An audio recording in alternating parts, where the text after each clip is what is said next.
There's a waterfall in New York with a flame burning underneath it. It's called the Eternal Flame Falls, and yes, the fire is real.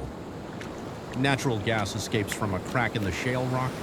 Even under running water, the gas keeps flowing, and someone lit it. It's been burning on and off for years. Scientists know the gas is real, but how it escapes through water is still a mystery. Fire and water aren't supposed to mix, but nature doesn't care what we expect. If this made you feel something, share it. And if you're still thinking about it, subscribe to this channel.